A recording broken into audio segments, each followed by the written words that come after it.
एक छोटी सी छत पर बहुत सारी बांस की सीढ़ियां बनी हुई थीं, जिसमें सब्जियों के पौधे लगे हुए थे। मम्मी जी, बाबूजी, ये देखिए हमारी सीढ़ी वाली खेती की पहली ताजी सब्जी। अरे वाह मेरी बहू, तूने तो सच में कमाल कर दिया। हम मान गई कोमल तुम्हारी इस जुगाड़ को। भाभी, ये आपकी मेहनत है। आखिर कोमल ने ये सब कैसे और क्यों किया, उसे जानने के लिए हमें कहानी में कुछ समय पहले जाना होगा। छोटे से घर में हरीश जी, गीता जी उदास बैठे थे। कार्तिक काम पर जाने के लिए तैयार हो रहा था। गीता, दिन प्रतिदिन ये महंगाई तो बढ़ती ही जा रही है। दाल रोटी का जुगाड़ करना भारी पड़ रहा है। समझ नहीं आता आगे कैसे जिएंगे। और नहीं तो क्या, कार्तिक का यह कैटरिंग वाला काम तो परमानेंट है, पर सैलरी इतनी सी है कि हाथ में आते ही हवा हो जाती है। हम तो सपने देख रहे थे कि इस कच्चे घर को पक्का बनवाएंगे, फिर कार्तिक की धूमधाम से शादी करेंगे, पर यहाँ तो बैंक का खाता एकदम खाली पड़ा है। अरे माँ बाबूजी, आप लोग ऐसे इतने क्यों परेशान हो जाते हो? सब ठीक हो जाएगा। मेरा काम अच्छा चल रहा है ना, बस थोड़ा सब्र रखो। आपका ये बेटा जल्दी इस घर की सारी टेंशन दूर कर देगा। इस जमाने में ऐसा बेटा मिलना बहुत बड़ी बात है। रात का समय हो जाता है। पूरा परिवार जमीन पर बैठकर खाना खा रहा था। सभी की थालियों में बेसन की बनी हुई थोड़ी थोड़ी सब्जी रखी हुई थी। गीता जी की बेटी श्रुति सब्जी को देखकर मुंह बना रही थी। माँ, क्या आप ये रोज रोज वही दाल और बेसन बना कर रख लेती हो? मेरी तो जीभ भी अब बेसन जैसी हो गई है। कभी कोई पनीर या अच्छी हरी सब्जी भी बना लिया करो। पक गई हूँ मैं ये सब खाते खाते।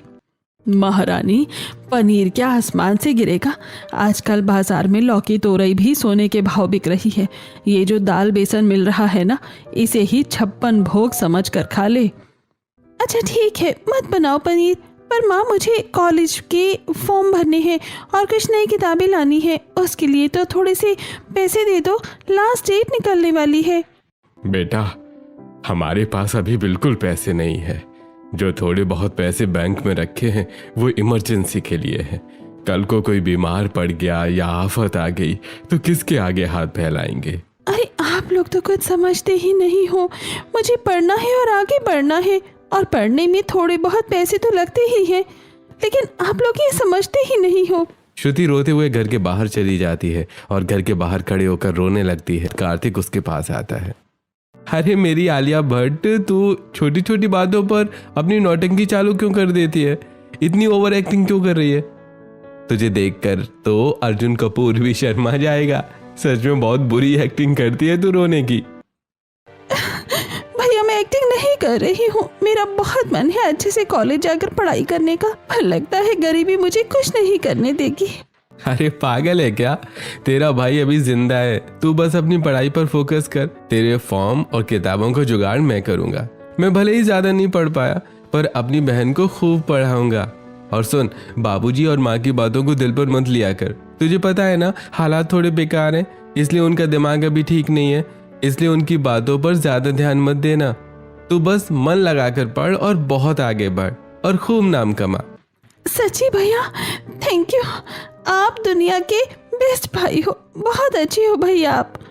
अगले दिन दोपहर का समय था। गीता जी बाजार से लौट रही थी, तभी रास्ते में उन्हें कुछ पड़ोसने मिल जाती हैं। अरे गीता बहन, आजकल तो तुम्हारे घर की गरीबी मोहल्ले में चर्चा का विषय बनी हुई है। सुना है आजकल दाल रोटी के भी लाले पड़े रहे हैं। तुम्हारे घर में इतनी गरीबी आ गई है क्या तुम लोगों के पास है?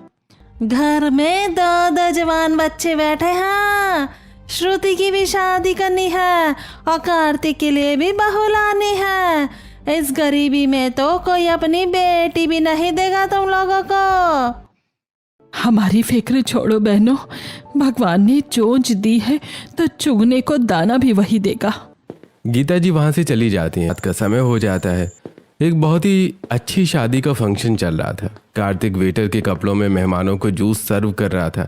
तभी एक अमीर आदमी विनोद उससे टकरा जाता है और विनोद के कपड़ों पर जूस गिर जाता है। अबे अंधा है क्या बे? आंखें फूट गई क्या तेरी? तुझे दिख नहीं रहा था क्या मैं? सॉरी सर, वो आप अचानक मुझसे टकरा गए, मुझे दिखा नहीं, माफ कर दीजिए। तेरी माफी से मेरा ये 50,000 का सूट साफ हो जाएगा क्या? तुम 2 कौड़ी के वेटर, गरीबों की यही दिक्कत है। अमीरों की पार्टियों में घुस तो आते हो पर औकात वही नाली के कीड़ों वाली रहती है तुम्हारी। तभी वहां कार्तिक का मालिक प्रकाश आ जाता है।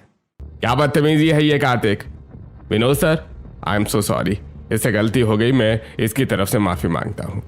विनोद वहां से चला जाता है। तुझे कोई ढंग का काम नहीं आता ना, गांव से उठकर आ जाते हैं यहाँ काम बिगाड़ने। आइंदा अगर ऐसी गलती हुई ना तो धक्के मार कर निकाल दूंगा तुझे, अब जा यहाँ से। कार्तिक बिना कुछ बोले दुखी होकर वहां से चला जाता है। रात का समय हो जाता है, सभी घर वाले एक साथ बैठे हुए थे। आज मेरी सहेलियों ने कॉलेज में मेरी बहुत बेइज्जती की। कह रही थी कि मैं पूरे हफ्ते एक ही जोड़ी कपड़े पहन कर आ जाती हूँ। सब मेरी गरीबी का मजाक उड़ा रहे थे।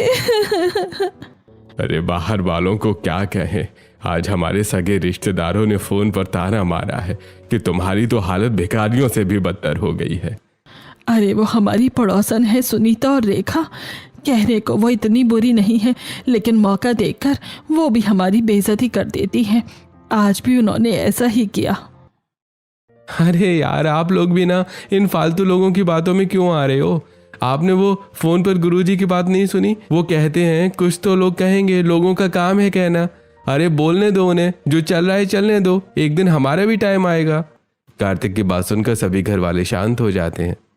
सच तो यह है कि मैं भी परेशान हूँ। लोगों की बातें सुन सुनकर मेरा मालिक खुद मुझे गालियाँ देता है, लेकिन क्या करूँ, अगर मैं भी सबको बताऊंगा तो सब टूट जाएंगे। फिर परिवार को कौन संभालेगा? कोई तो होना चाहिए जो थोड़ा स्ट्रांग हो। ठीक है, कोई बात नहीं, समय ज़रूर बदलेगा एक दिन। सुबह का समय था। कार्तिक जल्दबाजी में अपने काम पर जाने के लिए तैयार हो रहा था। माँ, मुझे बहुत लेट हो रहा है, नाश्ता तैयार है क्या? नाश्ता? कहाँ से लाऊं नाश्ता? घर में ना आटा है ना तेल है। जो थोड़ी बहुत दाल बची थी वो रात को ही खत्म हो गई। अभी श्रुति को भेजा है दुकान से, घर लाने के लिए थोड़ा टाइम लगेगा। कोई बात नहीं माँ, आज एक बहुत बड़ी शादी का फंक्शन है, मैं सीधा वहीं जाकर कुछ खा लूंगा। बेटा खाली पेट इतनी मेहनत कैसे करेगा? अरे बाबूजी आप टेंशन मत लो, आपका बेटा रोबोट है, बिना बैटरी के भी दौड़ता है। अच्छा मैं चलता हूँ। कार्तिक वहां से चला जाता है। रात का समय हो, एक बहुत बड़ी शादी में कार्तिक हाथ में पनीर की सब्जी का एक बड़ा सा बाउल लेकर जल्दी जल्दी चल रहा था। तभी वो सैलेड काउंटर के पास खड़ी एक लड़की कोमल से जोर से टकरा जाता है। सब्जी कोमल के कपड़ों पर और सैलेड पर गिर जाती है। अरे बाप रे, सॉरी मैडम जी, वो मेरा ध्यान नहीं था। प्लीज मालिक से मत बोलना वरना वो मुझे नौकरी से निकाल देंगे। मैं अभी ये सब साफ कर देता हूँ। अरे इतना पैनिक क्यों कर रही हो? रिलैक्स, इंसान से ही तो गलती होती है। और वैसे भी मुझे पता है कि हमारे मालिक कितनी खड़ूस हैं। तुम जाओ अपना काम करो, मैं ये सैलेड ठीक कर दूंगी, किसी को कुछ पता नहीं चलेगा। थैंक यू मैडम, आप बहुत अच्छी हैं। कार्तिक वहां से चला जाता है। बाद कार्तिक मेहमानों को खाना सर्व कर रहा था। तभी एक अमीर लड़का विकी उसे आवाज लगाता है। ए वेटर, इधर आ, एक गिलास एकदम चिल्ड पानी लाना। कार्तिक पानी लाकर देता है। लीजिए सर। अबे पागल है क्या बे, मैंने नॉर्मल पानी मांगा था, ये बर्फ क्यों भर लाया? जा जूस लेकर आ। कार्तिक जल्दी से जूस लाकर विक्की को दे देता है। सर आपका जूस। अबे बहरे, मैंने आइसक्रीम मांगी थी। तुम लोगों को ना काम करना आता है ना बात सुनना, बस मुफ्त का खाने का आ जाते हो। कार्तिक बहुत ज्यादा दुखी हो जाता है और वहां से चला जाता है। तभी कोमल उसके पास आती है। क्या तुम पागल हो? वो बदतमीज लड़का तुम्हें जानबूझकर परेशान कर रहा है और तुम चुपचाप सुन रहे हो। तुम इसे जवाब क्यों नहीं दे रहे? मैं क्या बोलूं, प्रकाश जी पहले ही मुझसे चिढ़े हुए हैं। अगर मैंने उस अमीर लड़के से बहस की तो मुझे नौकरी से निकाल दिया जाएगा। ये लोग बड़े लोग हैं, इनको तो कुछ नहीं होगा, पर मेरा तो घर इसी से चलता है ना। बड़े लोग हैं तो क्या किसी को खरीद लिया है इन्होंने? इज्जत पैसे से नहीं, इंसानियत से होती है। तुम रुको, मैं बताती हूँ उसे। कोमल सीधा विकी के पास जाती है। अबे ओ अमीर बाप की बिगड़ी औलाद, तू अमीर है तो इसका मतलब ये नहीं है कि तू कुछ भी करेगा। हम इंसान हैं, जानवर नहीं। अगर तमीज से बात करोगे तो हम भी तुमसे तमीज से बात करेंगे, नहीं तो फिर हमें बदतमीजी तुमसे ज्यादा करनी आती है। विकी डर जाता है। कोमल वहां से चली जाती है और कार्तिक के पास आती है। देख, ऐसे दिया जाता है रिप्लाई। कभी भी इन अमीरों के सामने इतना मत झुको कि ये तुम्हें पूरा ही झुका दे। हम गरीब हैं, इसका मतलब ये नहीं कि हमारी कोई इज्जत नहीं है। अरे वाह, मान गए मैडम आपको। सच में आप में बहुत दम है। पैदल अपने घर जा रहा था, तभी वो देखता है कि कोमल अकेले खड़ी है और ऑटो का इंतजार कर रही है। अरे क्या हुआ कोमल जी, घर नहीं गई अभी तक? अरे यार, कोई ऑटो ही नहीं मिल रहा। लगता है अब पैदल ही जाना पड़ेगा, पर रास्ता बहुत सुनसान है। अगर आपको बुरा न लगे तो मैं आपको आपके घर तक छोड़ दूं। माहौल थोड़ा खराब है और रात भी बहुत हो गई है। अरे नहीं नहीं, तुम क्यों परेशान होगे? तुम भी तो दिन भर के थके हुए हो। अरे मैं तो वैसे ही पैदल ही जा रहा था, चलो साथ में चलते हैं। दोनों पैदल चलने लगते हैं। पता है, मुझे पेड़ पौधों से बहुत प्यार है। मैंने अपने घर के छोटे से आंगन में बहुत सारे पौधे लगाए हैं। अरे वाह, मुझे भी पेड़ पौधे लगाने का बहुत शौक है, पर टाइम और पैसा दोनों ही नहीं है। अरे पैसे की क्या जरूरत है? मैंने तो सब्जियों के पैसे बचाने के लिए घर पर ही टमाटर और धनिया उगा रखा है। वाह, कितनी समझदार और अच्छी लड़की है। शाम का समय था। कार्तिक घर के बाहर खड़े होकर कोमल से फोन पर बात कर रहा था। सच बताऊं कार्तिक, तुम बहुत अच्छे हो। अपनी फैमिली के लिए इतनी मेहनत करते हो, भूखे पेट काम पर चले जाते हो। आजकल ऐसे लड़के कहाँ मिलते हैं? अरे मैं कहाँ अच्छा हूँ? अच्छी तो तुम हो जो इतनी समझदार हो, अपने घर का इतना ख्याल रखती हो और मुझे भी समझती हो।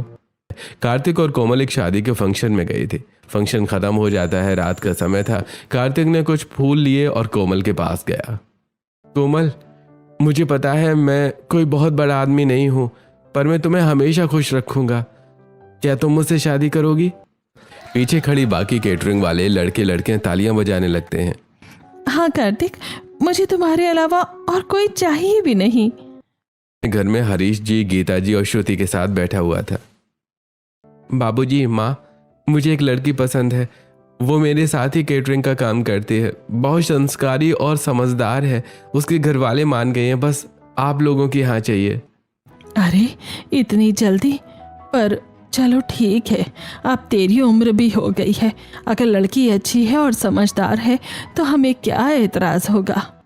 हाँ बेटा, जा कह दे उसके घर वालों से हम जल्दी ही बारात लेकर आएंगे। यस, फाइनली मेरे घर में भाभी आने वाली है। दोपहर का समय हो जाता है। कोमल और कार्तिक एक पार्क में बैठकर बातें कर रहे थे। कार्तिक देखो, मैं तुमसे शादी करने के लिए तैयार हूँ, लेकिन एक बात मैं तुम्हें पहले ही क्लियर कर देना चाहती हूँ। मैं भी बिल्कुल तुम्हारी जैसी हूँ, गरीब। मेरे पास तुम्हें या तुम्हारे परिवार को देने के लिए कोई दहेज या पैसा नहीं है। तुम समझ रहे हो ना मैं क्या कह रही हूँ? अरे कोमल, मुझे कुछ भी नहीं चाहिए। मुझे बस एक ऐसा जीवन साथी चाहिए जो मेरे परिवार को अपना समझे। मुझे तुमसे कुछ नहीं चाहिए, बस तुम मुझसे शादी कर लो, यही मेरे लिए बहुत है। थैंक यू कार्तिक, तुम सच में बहुत अलग। दिनों बाद कोमल और कार्तिक की शादी हो जाती है। अगले दिन कोमल ने अपनी पहली रसोई में हलवा बनाया था। पूरा परिवार एक साथ बैठकर हलवा खा रहा था। वाह भाभी, कसम से ऐसा हलवा तो मैंने आज तक नहीं खाया। मजा आ गया इसे खाकर। सच कह रही है श्रुति, बहू के हाथ में तो जादू है। अरे काहे का जादू? मुझे तो लगा था कैटरिंग का काम करती है तो कोई 5 स्टार वाला खाना बनाएगी, पर ये तो एकदम फीका है। न घी का पता न चीनी का। इसमें तो बिल्कुल मज़ा नहीं आया। सॉरी माँ जी, वो असल में जल्दबाजी में थोड़ा ऊपर नीचे हो गया होगा। आगे से मैं पूरा ध्यान रखूंगी। अरे माँ छोड़ो ना, पहली बार बनाया है, बहुत अच्छा बना है। शाम हो चुकी थी। घर के आंगन में मोहल्ले की औरतें मुंह दिखाई के रस्म के लिए जमा थी। कोमल घूंघट किए हुए बैठी थी। सब औरतें उसे एक एक करके गिफ्ट दे रही थी। अरे बहू, जरा ये डिब्बा तो खोल कर देख, इसमें तेरे लिए स्पेशल गिफ्ट है। कोमल डिब्बा खोलती है, उसमें एक सैलेड कटर था और चाकू था। दूसरे डिब्बे में टमाटर और खीरे रखे थे। अरे गीता बहन, तुम्हारी बहू कैटरिंग में सलाद ही तो काटती थी ना, तो हमने सोचा कि इसके काम की चीज ही दे दे। ला बहू, अब जल्दी से ये टमाटर खीरा काट और हम सबको अपना स्पेशल सैलेड खिला। कोमल ये सब सुनकर बहुत ज्यादा दुखी हो जाती है। वो लगभग रोने लगती है। अरे अरे देखो गीता बहन, तुम्हारी बहू तो सच में रोने लगी। अरे बहू, हम तो बस मजाक कर रहे थे। अरे वो क्या कहते हैं उसे, हाँ प्रैंक कर रहे थे तेरे साथ।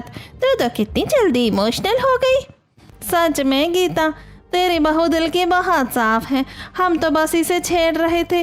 ले बहू, ये रख असली गिफ्ट। सभी औरतें कोमल को अच्छे अच्छे गिफ्ट देती हैं। अगले दिन सुबह कोमल घर की छत पर कपड़े सुखाने आई थी। वो देखती है कि घर के आसपास बहुत सारे बांस के पेड़ लगे हुए हैं। श्रुति भी वहां आ जाती है। श्रुति, अपने घर के पीछे तो पूरा बांस का जंगल खड़ा है।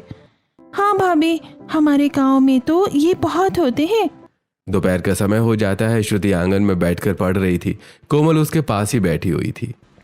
भाभी ये देखो, इस किताब में लिखा है कि पहाड़ों पर लोग जमीन की कमी की वजह से सीढ़ी वाली खेती करते हैं। सीढ़ी वाली खेती वो क्या होता है और कैसे होती है? मतलब वो लोग पहाड़ों को सीढ़ियों की तरह काट देते हैं। इससे जगह भी कम लगती है और पानी भी सब पौधों को बराबर मिलता है। जहाँ नॉर्मल जमीन नहीं होती वहाँ इस तरह की खेती की जाती है। रात हो गई थी। कोमल और कार्तिक छत पर बैठकर बातें कर रहे थे।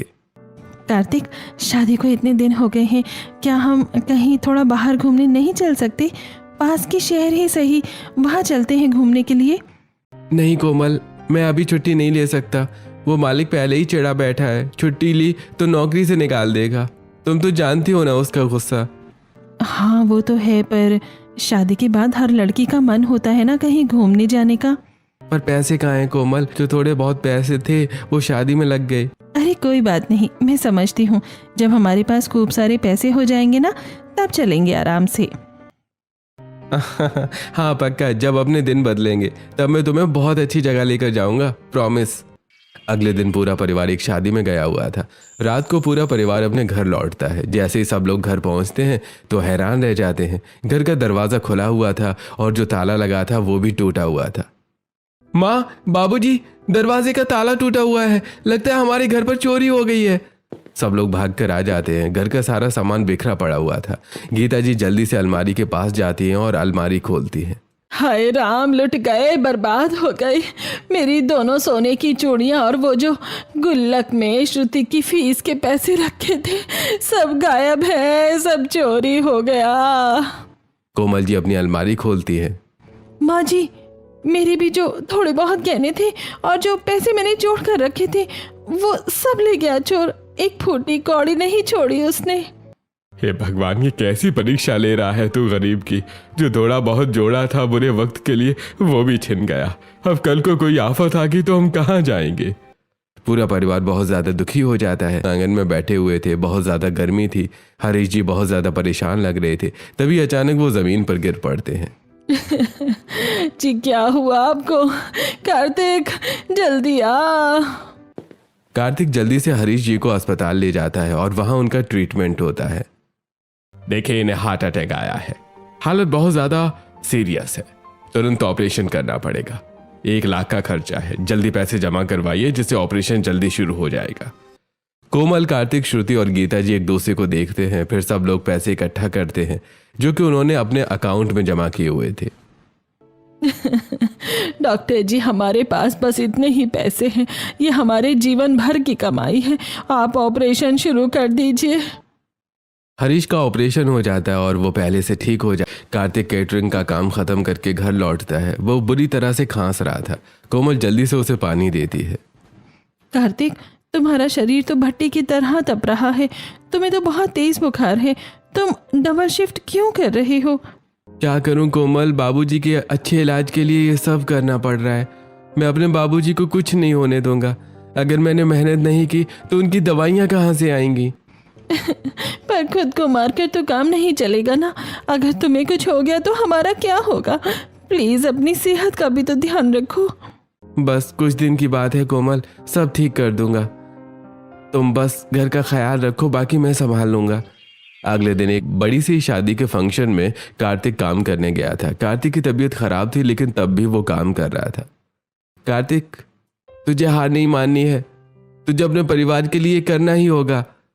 कार्तिक लोगों को खाना सर्व कर रहा था। उसके हाथ में खाने की थाली थी। तभी वो हड़बड़ी में दूल्हे से टकरा जाता है और दूल्हे की शेरवानी पर खाना गिर जाता है। अबे अंधे है क्या? क्या कर दिया तूने? मेरी लाखों की शेरवानी बेकार कर दी भिखारी कहीं का। तुझे दिखा नहीं है क्या? माफ कर दीजिएगा सर, मेरी तबीयत बहुत खराब है, चक्कर आ गया था, इसलिए हड़बड़ी में गलती हो गई। अरे तेरी तबीयत खराब है तो घर पर मरता ना। यहाँ मेरी इज्जत का फालूदा क्यों कर रहा है? बहुत हो गई तेरी नौटंकी, निकल जा यहाँ से। आज के बाद मुझे अपनी शक्ल मत दिखाना। कार्तिक घर लौट आता है और वो रोते हुए कोमल को सब कुछ बताता है। आप फिक्र मत कीजिए, सब कुछ ठीक हो जाएगा। अब कल से मैं गांव में काम करने जाऊंगा, क्योंकि पैसे तो चाहिए होंगे ना, बिना पैसों के घर नहीं चलेगा। मैं मजदूरी करने जाऊंगा। कार्तिक गांव में एक कंस्ट्रक्शन साइट पर ईंट ढोने का काम कर रहा था। वो अभी भी बहुत बीमार। शाम का समय था। कार्तिक अपने काम से थक कर लौटता है। कोमल, अभी कोई ढंग का काम नहीं मिल रहा, बस मजदूरी करके ये थोड़े से पैसे मिले हैं, पता नहीं इससे घर कैसे चलेगा। तुम बस अपनी तबीयत ठीक करो कार्तिक, ये पैसे बहुत हैं, जब तक हम साथ हैं कोई ना कोई रास्ता निकाल ही लेंगे, तुम टेंशन मत लो। अगले दिन सुबह कोमल बाजार में सब्जी लेने जाती है। वो देखती है कि बाजार में ज़्यादातर सब्जियों की दुकानें हैं ही नहीं, बस एक दो ही दुकान है जहाँ सब्जियाँ बिक रही हैं। भैया, आप सब्जी तो बहुत महंगी दे रहे हो, सब्जियाँ इतनी महंगी थोड़ी हैं, थोड़ा सस्ता लगाओ ना। अरे मैडम, सब्जियों की रेट फिक्स है, लेना है तो लो मैडम, वरना आगे बढ़ो। कोमल कुछ नहीं लेती और वो खाली हाथ ही घर लौट आती है। बाबूजी, बाजार तो महंगा हो रहा है, सब्जी वाली सब्जियां सोने के भाव में बेच रहे हैं, अब हम गरीब लोग क्या खाकर जिंदा रहेंगे। अरे क्या करे बहू, गर्मी इतनी पड़ रही है कि सब खेत सूख गए हैं, इसलिए सब्जियां ज्यादा नहीं हो रही है। भगवान ही मालिक है अब तो। शाम का समय था। गीता जी घर के बाहर खड़ी थी। उनके पास रेखा और सुनीता आती हैं, जो कि बाजार से लौट रही थी। अरे गीता बहन, बाजार में सब्जियों के रेट तो आसमान छू रहे हैं। इतनी महंगी सब्जियां हो गई हैं कि हम तो खरीद ही नहीं पा रहे हैं। सच में बहन, भिंडी और तोरई के भाव सुनकर तो मुझे चक्कर ही आ गई। ऐसा रहा तो हम सबको बस दाल पानी पीकर ही जीना पड़ेगा। हाँ बहनों, जिसके पास पैसा है वो तो खरीद लेगा, पर हमारे जैसों का तो निवाला ही छिन गया है समझो। कोमल अंदर से ये सब बातें सुन रही थी। रात का समय हो जाता है, घर में सब सो चुके थे, बस कोमल ही जाग रही थी। वो आंगन में बहुत उदास होकर बैठी हुई थी। घर में 1 रुपया नहीं है। कार्तिक कितनी बीमारी में भी पागलों की तरह काम ढूंढ रहा है। अगर मैंने अभी कुछ नहीं किया तो सब कुछ बिगड़ जाएगा, पर मैं करूं क्या? बाहर जाऊंगी तो बाबूजी और माँ जी को कौन देखेगा? हाँ, बाजार में सब्जियां इतनी महंगी हैं और औरतों को ताज़ी सब्जियां चाहिए। अगर मैं घर की छत पर ही खेती करूं, हमारी अपनी ताज़ी सब्जियां भी होंगी और उन्हें बेचकर थोड़े पैसे भी आ जाएंगे। हाँ, यही करना पड़ेगा। अगले दिन सुबह कोमल अपनी नंद श्रुति को छत पर ले जाती है और वो उसे सब कुछ बताती है जो उसने रात को सोचा था। अरे वाह भाभी, आइडिया तो एकदम बढ़िया है। चलो हम बाजार से थोड़े मिट्टी के गमले ले आते हैं, उनमें बीज लगा देंगे। अरे मेरी भोली ननंद, मिट्टी के गमले बहुत महंगे आते हैं और हमारे पास गमलों के पैसे थोड़ी ना है। बात तो सही है, तो फिर एक काम करते हैं ना, प्लास्टिक वाले गमले ले आते हैं, वो तो सस्ते भी होते हैं, कम पैसों में ज़्यादा गमले आ जाएंगे। नहीं श्रुति, इतनी कड़कड़ाती धूप में प्लास्टिक के गमले जल्दी ही बेकार हो जाएंगे और पौधे भी खराब हो जाएंगे। कोई उपाय सोचना पड़ेगा।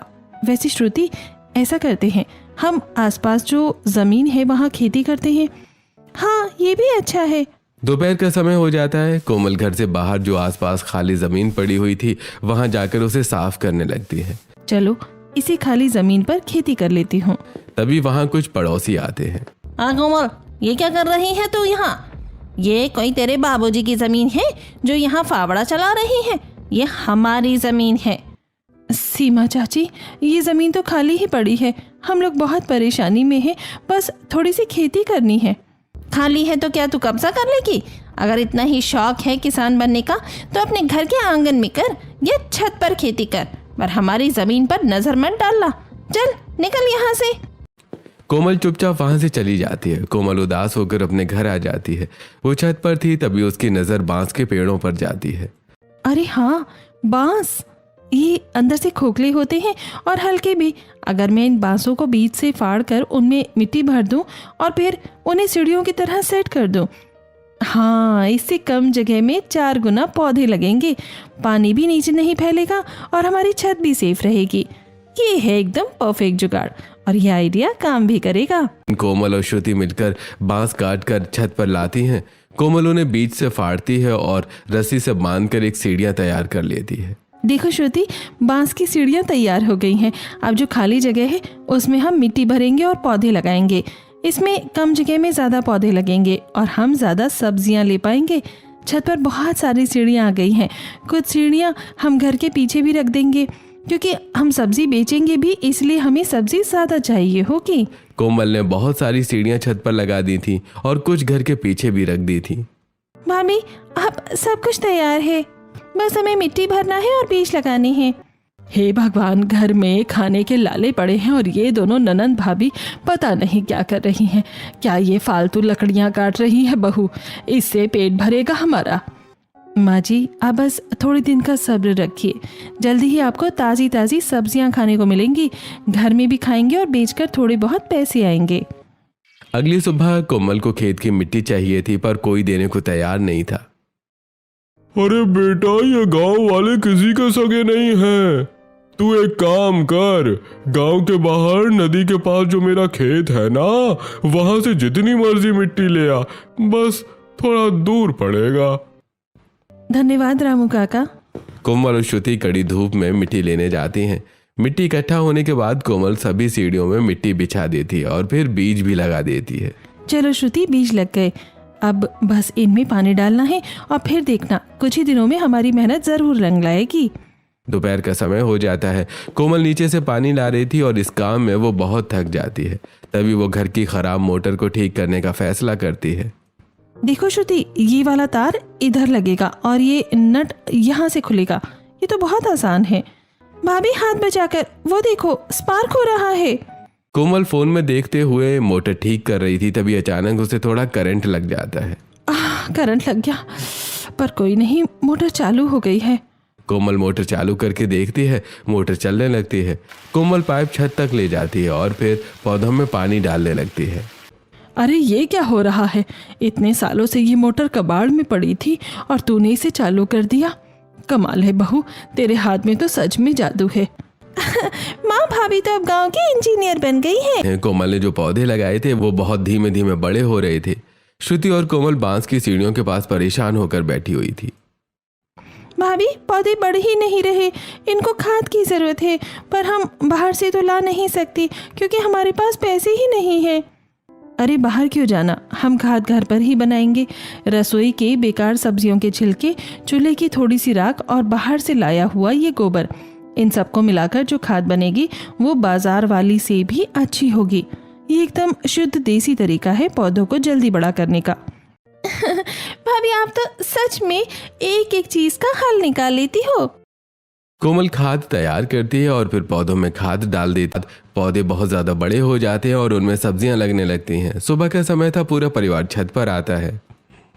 कोमल बेटा, मुझे माफ कर दे। मोहल्ले की उन चुगलखोर औरतों ने मुझे भड़का दिया था कि तू पनौती है और सब मुझे तेरे बारे में भड़का रहे थे, पर सच तो यह है कि तू इस घर के लिए किसी फरिश्ते से कम नहीं है। मुझे माफ कर दे कोमल बेटा। अरे माँ जी, आप क्यों शर्मिंदा हो रही हैं?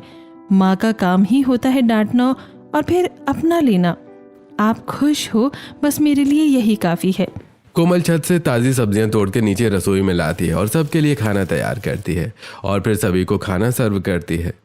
बाबूजी, ये लीजिए ताज़ी तोरई की सब्जी। ये एकदम केमिकल फ्री है, इसे खाकर तो आप और जल्दी ठीक हो जाएंगे। अरे कोमल, तूने तो सच में कमाल कर दिया। मुझे ठीक से काम भी नहीं मिल रहा था और पैसे भी अच्छे नहीं मिल रहे थे, लेकिन अब तेरी इन सब्जियों ने मुझे सहारा दे दिया है।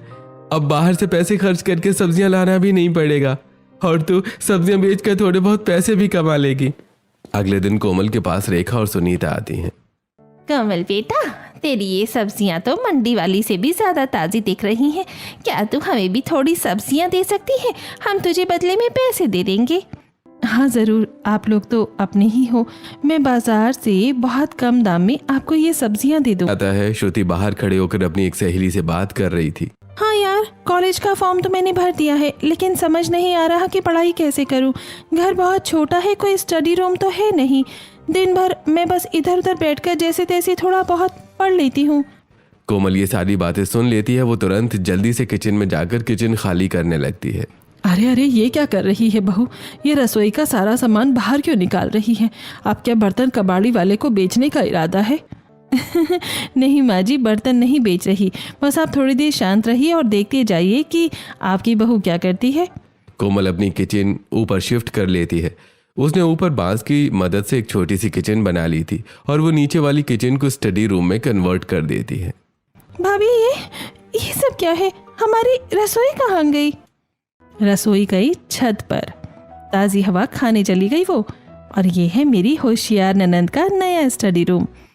भाभी, आप सच में दुनिया की सबसे अच्छी भाभी हो। अगले दिन शाम का समय था। कोमल अपनी छत वाली किचन में खाना बना रही थी। वाह बहू, यहाँ तो बिना कूलर के ही एकदम ठंडी और ताज़ी हवा आ रही है। हाँ, नहीं तो क्या बाबूजी, मेरी बीवी का दिमाग कोई नॉर्मल दिमाग थोड़े है, एकदम गूगल वाला दिमाग है उसका। अगले दिन सुबह गांव का सबसे बड़ा अमीर आदमी धनी राम बाजार में खड़ा हुआ था और वो बहुत ज्यादा परेशान था। अरे यार, ये क्या मुसीबत है। घर में शहर से इतने बड़े वीआईपी रिश्तेदार आए हुए हैं और इस पूरे बाजार में सब्जी भी नहीं मिल रही है। कोई भी दुकान नहीं खुली सब्जी की। अब क्या उन वीआईपी लोगों को मैं दाल बनाकर खिलाऊंगा? अरे मेरी तो इज्जत का फालूदा बन जाएगा। दूसरी बाजार जाने का टाइम भी नहीं है।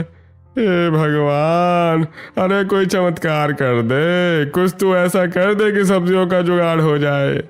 तभी वहां से रेखा गुजरती है। अरे धनीराम जी, काहे इतना परेशान खड़े हो? धनी राम उसे सब कुछ बताता है। अगर ताज़ी सब्जी चाहिए तो अपनी उस कोमल बहू के घर चले जाओ। उसके घर की छत पर तो पूरी मंडी लगी हुई है। धनी राम जल्दी से कोमल के घर पहुंचता है और उससे सब्जियां खरीदता है। अरे वाह बेटी, अरे तूने तो आज मेरी इज्जत बचा ली। अरे इसके बदले मैं तुझे तेरी सब्जियों के ज्यादा पैसे दूंगा। अरे नहीं, मैं उतने ही पैसे लूंगी जितने की सब्जी है। मजबूरी का फायदा उठाना मेरे उसूलों के खिलाफ है। बेटा, तुम सच में बहुत अच्छी हो। मैं इस गांव का सबसे बड़ा आदमी हूँ और मैं तेरा ये एहसान कभी नहीं भूलूंगा। तभी धनी राम घर के अंदर देखता है। घर के अंदर कार्तिक और हरीश जी परेशान बैठे हुए थे। अरे बेटा, सच बताना, क्या कोई परेशानी है? अगर मैं तुम्हारे किसी काम आ सकूं तो मुझे बहुत खुशी होगी। मुझे कुछ नहीं चाहिए, बस मेरे पति कार्तिक पहले प्रकाश कैटरिंग वाले के यहाँ काम करते थे। बीमारी की वजह से इन्हें निकाल दिया गया। अगर आप इन्हें कोई छोटी मोटी नौकरी दिला सकें तो बड़ी मेहरबानी होगी। अरे बस इतनी सी बात। अरे वो केटरिंग वाला तो मेरा खास जिगरी दोस्त है। मैं अभी उसे फोन लगाता हूँ। वो कल से ही कार्तिक को वापस काम पर रखेगा और वो भी पहले से डबल सैलरी पर। अरे आपका बहुत बहुत शुक्रिया। धनी राम कुछ पैसे हरीश जी के पास आकर उन्हें देता है। हरीश जी, ये पैसे आपके इलाज के लिए है। अरे घबराइए मत, ये कोई एहसान नहीं है, उधार है। अरे जब आपका बेटा कमाने लगे तब मुझे आराम से लौटा देना। धनी राम वहां से चले जाते हैं और पूरा परिवार बहुत खुश हो जाता है। नमस्कार दोस्तों, मेरा नाम राकेश है और आप देख रहे हैं सरकारी today news official YouTube channel. Finally दोस्तों, आप सभी के लिए बहुत बड़ी खुशखबरी आ चुकी है जल विभाग की तरफ से। जी हाँ दोस्तों, अगर आप भी एक नई सरकारी भर्ती का इंतज़ार कर रहे हैं, वो भी जल विभाग की नई भर्ती का, तो फाइनली गाइस आप सभी का इंतज़ार खत्म हो चुका है। आप सभी के लिए जल विभाग यानी कि वाटर डिपार्टमेंट पीएचडी में निकाली गई है इस साल 2026 की नई भर्ती, जिसका नोटिफिकेशन जारी किया जा रहा है। भर्ती की मुख्य विशेषताएं देखते हैं। कुल पद 3500 से अधिक है, जिनमें से 3560 पद हैं। इसका जॉब टाइप होगा गवर्नमेंट जॉब यानी कि सरकारी भर्ती। आवेदन करने का तरीका होगा ऑनलाइन और इसका क्वालिफिकेशन कम से कम 10वीं कक्षा पास, 12वीं ग्रेजुएट ITI डिप्लोमा धारकों के लिए अलग अलग पद लागू होंगे। सैलरी यानी कि वेतनमान इसका होगा 19,000 से लेकर 1,42,000 प्रति महीना। इसमें कौन कौन आवेदन कर सकते हैं? यह भर्ती ऑल इंडिया लेवल की है। इंडिया के किसी भी स्टेट या डिस्ट्रिक्ट में आप रहते हैं तो आप सभी महिला और पुरुष दोनों ही इस भर्ती के लिए आवेदन कर सकते हैं। चलिए अब आयु सीमा देखते हैं। सामान्य वर्ग कम से कम 18 साल और अधिकतम 40 साल होनी चाहिए। आयु में छूट SC ST कैंडिडेट के लिए 5 साल की छूट और OBC कैंडिडेट के लिए 3 साल की छूट दिया जाएगा। चलो पदों का विवरण देखते हैं। जल विभाग में अलग अलग योग्यताओं के आधार पर निम्नलिखित पदों पर भर्तियां निकाली जा रही है, जिसमें से assistant engineer, research assistant, lower division clerk, watchman, driver, work inspector, assistant निकाली गई है। चयन प्रक्रिया और परीक्षा पैटर्न देखते हैं। इस भर्ती का सिलेक्शन के लिए सबसे पहले आपका लिखित एग्ज़ाम यानी कि रिटन एग्ज़ाम होगा, जिसमें कोई इंटरव्यू नहीं है। इसमें से कुल प्रश्न 100 सवाल होंगे 100 नंबर के और समय होगा 60 मिनट यानी कि 1 घंटा। चलिए इसका सिलेबस देख लेते हैं। इसमें रीजनिंग, मैथ्स और जीके क्वेश्चन पूछे जाएंगे। प्रश्न का प्रकार होगा MCQ यानी कि मल्टीपल चॉइस सवाल। नेगेटिव मार्केटिंग, यहाँ पर किसी भी प्रकार की नेगेटिव मार्केटिंग नहीं होगी। अब आते हैं फाइनल स्टेप में। एग्ज़ाम पास करने के बाद सीधा डॉक्यूमेंट वेरिफिकेशन यानी कि DV किया जाएगा। आवश्यक दस्तावेज, फॉर्म रिजेक्ट होने के बचाने के लिए आवेदन करने से पहले इन दस्तावेजों को जरूर तैयार रखें, जैसे कि ID प्रूफ, 10वीं की मार्कशीट, सर्टिफिकेट, एज प्रूफ के लिए आप बर्थ सर्टिफिकेट भी लगा सकते हैं, उच्चतम योग्यता सर्टिफिकेट, 12th ग्रेजुएशन डिप्लोमा आदि, कास्ट सर्टिफिकेट यानी कि जाति प्रमाण पत्र ST SC OBC के लिए लागू होगी। पासपोर्ट साइज फोटोग्राफ कम से कम 4 और अधिकतम 20 पीस जो 6 महीने से ज़्यादा पुरानी नहीं होनी चाहिए। सिग्नेचर यानी कि हस्ताक्षर, वैलिड मोबाइल नंबर और ईमेल ID। महत्वपूर्ण नोट, फॉर्म भरते समय आप अपना माता पिता का नाम और जन्म तिथि बिल्कुल अपनी 10वीं की मार्कशीट के अनुसार ही भरें, वरना फॉर्म रिजेक्ट हो सकता है। आवेदन कब से शुरू होगा, चल देखते हैं। यह जून के महीने की नई भर्ती है और इसके ऑनलाइन आवेदन 2-4 दिनों में शुरू होने वाले हैं। अधिक जानकारी और डायरेक्ट अप्लाई करने के लिए आप गूगल पर जा सकते हैं और टाइप कर सकते हैं sarkaritoday.news.com। वहाँ आपको ऑल इंडिया लेवल की तमाम भर्तियों की जानकारी मिल जाएगी। अगर इस भर्ती के रिगार्डिंग आपका कोई भी डाउट या सवाल है तो नीचे कमेंट बॉक्स में कमेंट जरूर कीजिएगा, मैं आपके जवाब देने की पूरी कोशिश करूँगा। वीडियो को लाइक करके दोस्तों में ज़्यादा से ज़्यादा शेयर करें और हमारे ऑफिशियल YouTube चैनल को सब्सक्राइब करके बेल आइकन को ऑल पर जरूर सेट कर लें। जय हिंद, जय भारत।